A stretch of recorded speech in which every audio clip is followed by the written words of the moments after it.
Eric Mangini, my guy, Fox Sports. We try to be nice to coaches, but I'm going to say that didn't seem too nice in that segue. Sorry, Matt.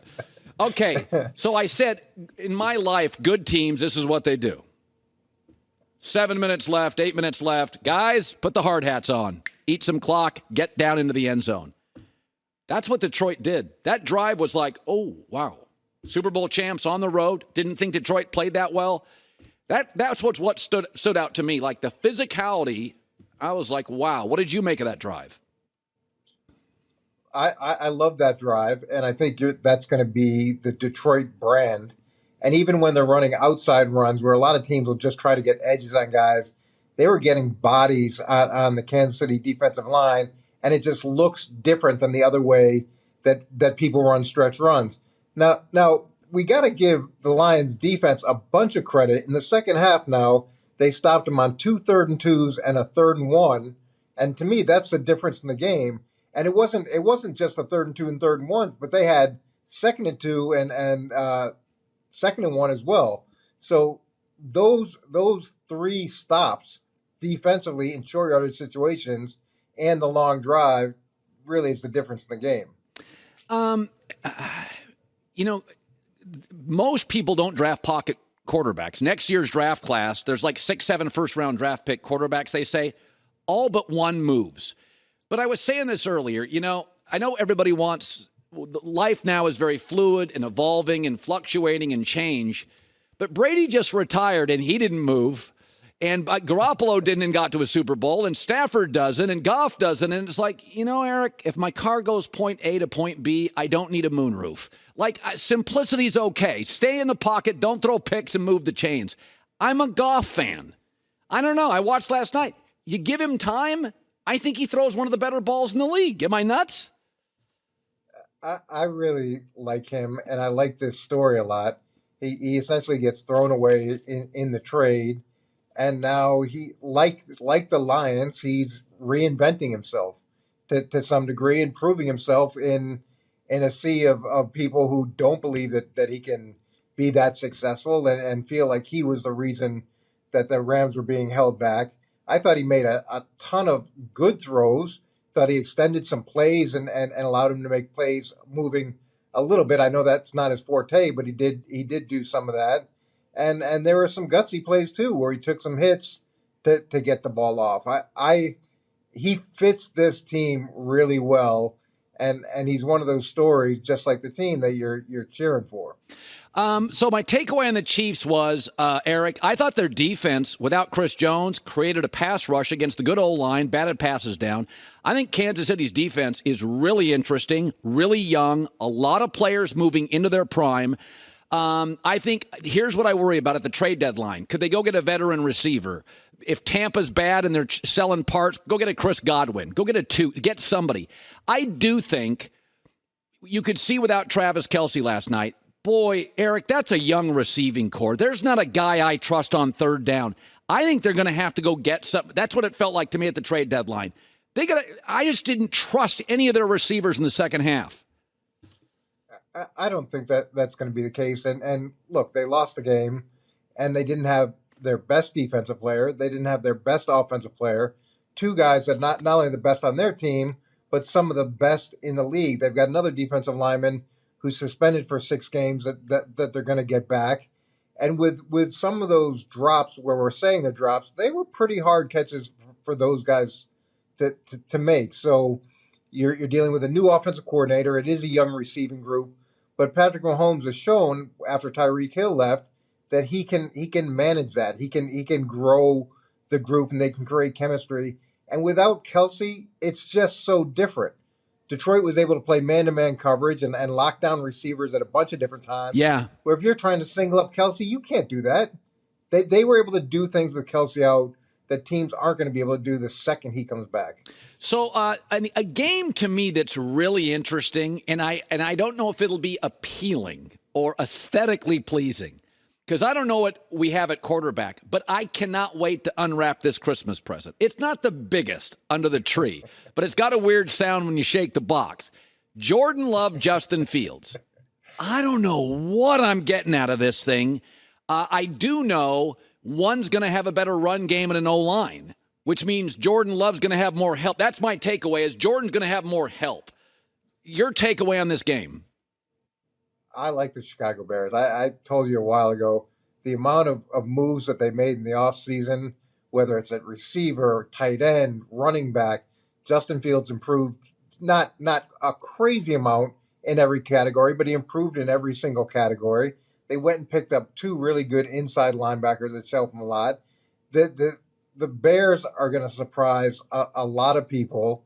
And then with Green Bay, who knows where Jordan Love is? He should be in a really great spot during the preseason.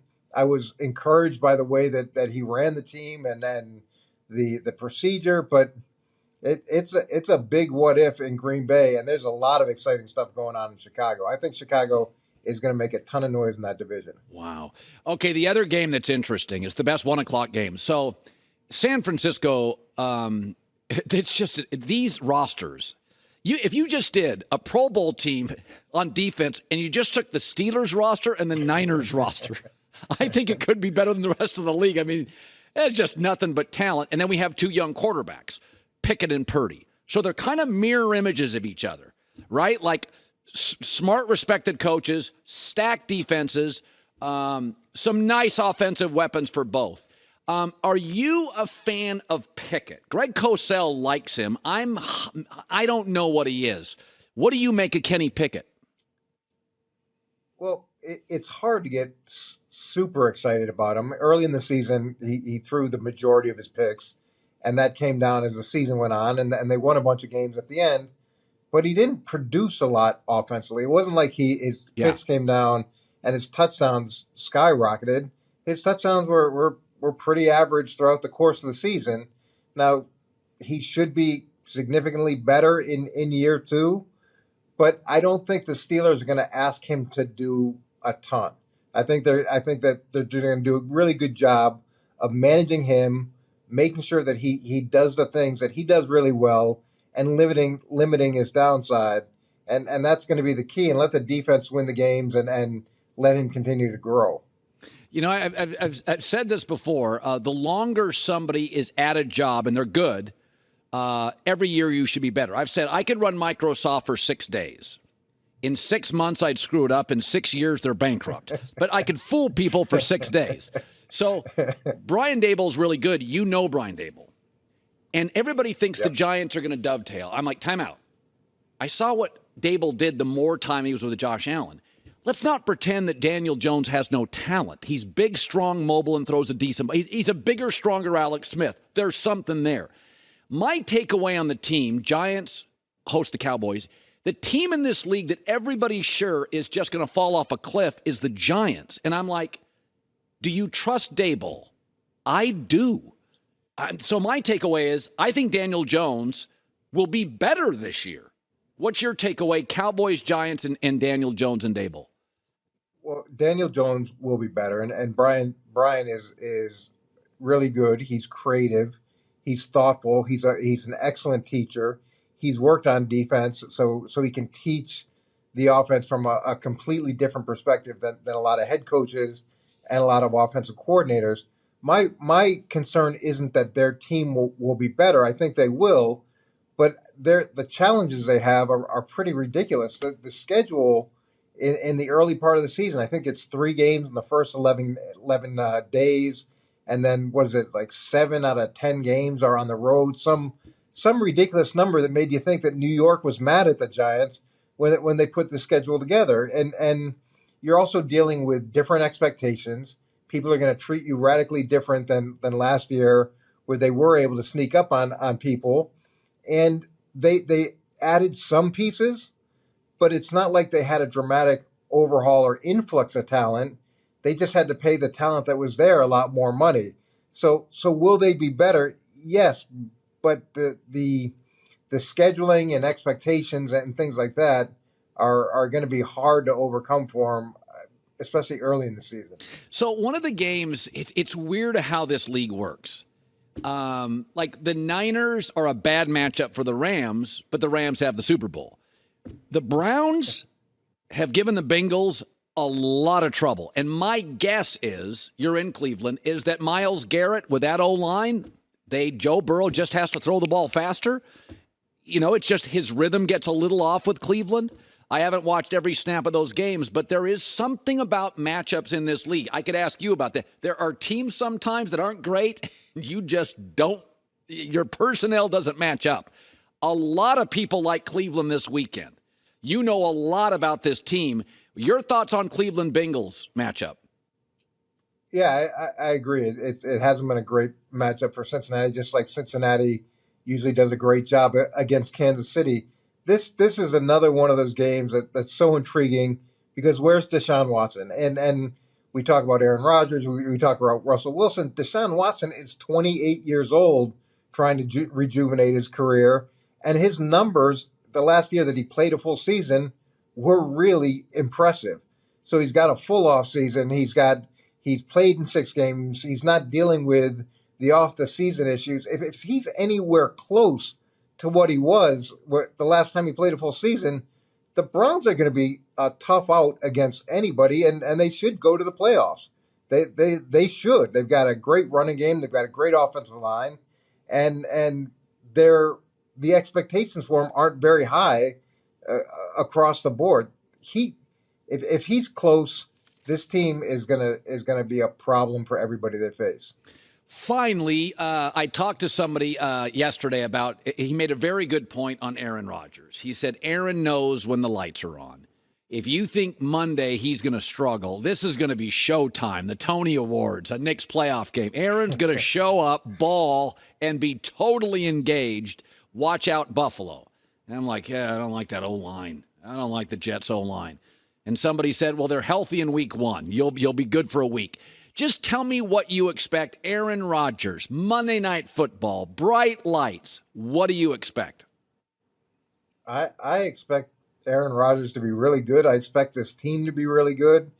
A pissed off Aaron Rodgers is exactly what you want. He's pissed off. He's motivated. Every time he's been in that situation, look, he's won 2 out of the last 3 MVPs. It's a great scenario. He's engaged with the team. He's what they always wanted in Green Bay. He is being that for New York, and unfortunately, some of it might be a little bit just to rub Green Bay's face in it. But he's going to make this right. And with the talent that the Jets have on defense, the 3 running backs that they have, it's a really good situation for New York. And I would expect them to beat Buffalo Monday night. Wow. Hey, by the way, if that happens, Stephon Diggs drama, they laid an egg against the Bengals. Now you lose to Aaron. That's it. Leslie Frazier bailed. Ken Dorsey got heat. So that would create some drama for Buffalo. All right, Eric Mangini, good to see you as always. Be nice if you came out to Los Angeles once in a while. And plane tickets, Delta's a fine airline. They fly out here. I can't wait to get that invite from my good friend. All right. Good seeing you as always. Hi, everybody. Thanks for watching. Subscribe here to get the latest from the show. Also, be sure to check out more of the best clips from The Herd or go watch a few segments from other shows on FS1.